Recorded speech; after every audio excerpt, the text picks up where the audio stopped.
तो पंडित जी बताइए चक्र तीर्थ के बारे में। ये चक्र तीर्थ जो है हाँ जी।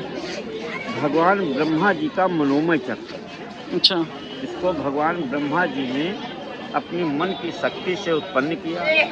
88,000 ऋषियों ने तपस्या करने के लिए भगवान ब्रह्मा जी से कहा कि हमको कोई ऐसा स्थान बतलाओ जो इस संसार में अति पवित्र हो। पवित्र तो बहुत हैं लेकिन अति पवित्र हो। तो ब्रह्मा जी ने मन की शक्ति से एक चक्र की उत्पत्ति की और उन्होंने कहा कि ये चक्र, इसकी गति वहीं पे रुकेगी जहाँ पे इसको अति पवित्र जगह मिलेगी। समस्त पृथ्वी भूमंडल का भ्रमण करता हुआ ये चक्र जो है इस आरण्य में आया। इसका नाम है आरण्य। चक्र का नहीं, इस जगह का आरण्य। इस जगह का नाम है आरण्य। अच्छा। और चक्र में जो धुरा लगा होता है उसको संस्कृत में नेमि बोलते हैं। अच्छा। तो उस नेमि ने जब इस आरण्य का भेदन किया तो इसका नाम नैमिषारण्य पड़ा। अच्छा। नैमिषारण्य नाम पड़ने के बाद में जो 88,000 ऋषियों के आग्रह पे भगवान ब्रह्मा जी ने चक्र छोड़ा था, वो चक्र जब इस आरण्य का भेदन किया तो 6.5 पाताल पृथ्वी का भेदन कर दिया। अच्छा। नीचे पृथ्वी के 7 पाताल हैं, अतल, बितल, सुतल, तलातल, सातल, पाताल और महापाताल। जो महापाताल है वो इस पृथ्वी का सबसे आखिरी पाताल है। यदि वो पाताल फाट जाता है तो पूरे विश्व में जल ही जल हो जाएगा। 6.5 पाताल भेदन करने के बाद में ऋषियों ने हाहाकार मचाया कि ब्रह्मा जी के द्वारा दिया हुआ ये चक्र हमारी तपस्या करने की जगह के अलावा जो है ये इस पृथ्वी को फाड़ दिया है। आधा पाताल बचा है, यदि ये फाट जाता है तो पूरे विश्व में जल ही जल हो जाएगा। इसको रोको अन्यथा प्रलय हो जाएगी। समस्त ऋषियों ने ब्रह्मा जी का फिर स्मरण किया। ब्रह्मा जी प्रकट हो गए। उन्होंने कहा, महाराज आपका भेजा हुआ चक्र पता नहीं किस शक्ति के द्वारा ये आकर्षित कर लिया गया जो 6.5 पाताल पृथ्वी को तोड़ दिया है। इसको रोको अन्यथा प्रलय हो जाएगी। तो ब्रह्मा जी ने कहा कि जिस शक्ति के द्वारा ये आकर्षित किया गया वो शक्ति का नाम है ललिता, उनके पास जाओ। समस्त ऋषियों ने माँ ललिता का आवाहन किया। माता जी ने आकर के समस्त ऋषियों से अपना हाल चाल पूछा कि किस लिए आपने हमको यहाँ पे बुलाया है, क्या आपका तात्पर्य है। तो 88,000 ऋषियों ने कहा कि आज अनादि कालों से जो इस तीर्थ नैमिषारण्य की जो हम धरा पर इस पवित्र तीर्थ का उद्धार करने के लिए, उत्पन्न करने के लिए आए हैं।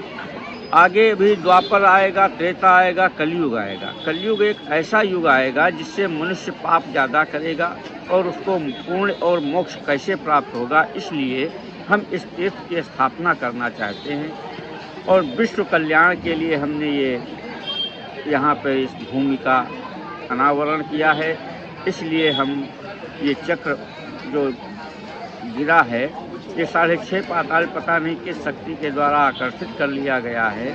इसको आप रोक लीजिए और हम यहाँ पर बैठ करके अपना नित्य कर्म हवन और जो। तो पंडित जी यहाँ पे पूजा कैसे होती है, मतलब कैसे क्या चीज़ करते हैं जो पूजा यहाँ पे ऐसा है, शास्त्रों के अनुसार ये तीसरी गया है।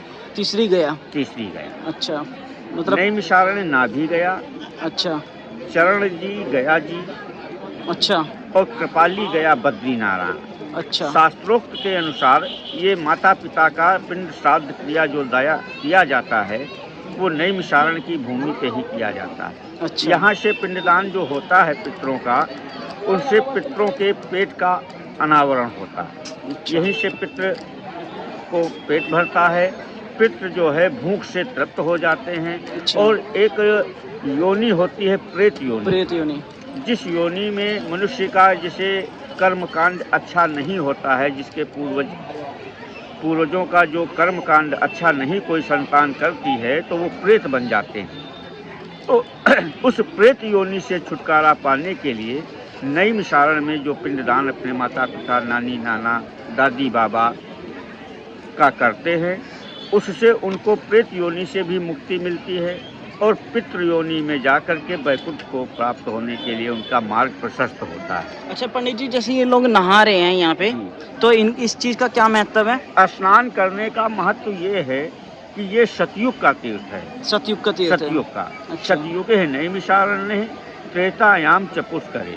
जो सबसे पहले युग लगा, उस युग में 88,000 ऋषियों ने भगवान ब्रह्मा के द्वारा इस तीर्थ की उत्पत्ति की कि ये चारों युगों में जैसा आज के समय में हमने इसको स्थापित करके पुनीत किया है, ऐसे ही ये चारों युगों में पुनीत रहे।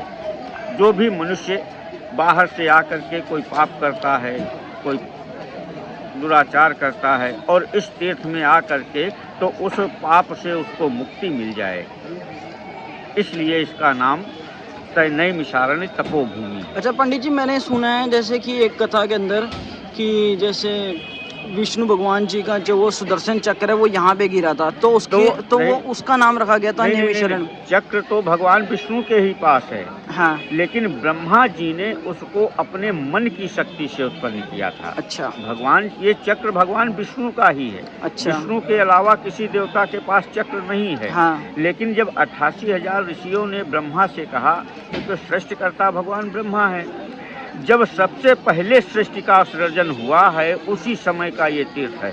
अच्छा। तो भगवान ब्रह्मा जी ने इस सृष्टि सृजन में इस तीर्थ को उत्पन्न किया कि यही आपके आगे आने वाले युगों तक मार्ग प्रशस्त करेगा। ऐसा कर करके भगवान ब्रह्मा जी ने अपने मन की शक्ति से इस चक्र को उत्पन्न किया था और वही चक्र आकर के यहाँ पर गिरा।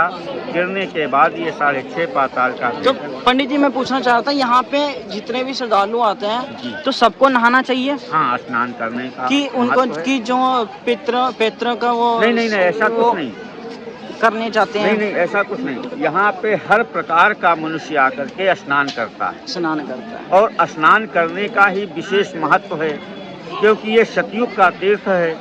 सतयुग में जो तीर्थ उत्पन्न हुआ, जिस युग में परमात्मा ने स्वयं जन्म लिया, उस युग में इस तीर्थ की उत्पत्ति भगवान ब्रह्मा जी ने की। तो इससे बड़ा संसार में कोई तीर्थ नहीं है। इस पूरे पृथ्वी भूमंडल, क्या पृथ्वी आकाश, कहीं भी आप जाएं तो सबसे पहले इसी का महत्व आता है। आप वेद पुराण उठाइए, भागवत पुराण उठाइए, रामायण पुराण उठाइए, हैं शास्त्रों को पुराण उठाइए। समस्त पुराणों में जो हमारे आपके हिंदू धर्म के 4 वेद, 6 शास्त्र, 18 पुराणों का लेखन जो भगवान वेदव्यास जी ने किया, उन सभी पुराणों में नैमिषारण्य का वर्णन हर पुराणों में आता है। अच्छा पंडित जी, यहाँ पे वेद व्यास जी की गद्दी है। हाँ।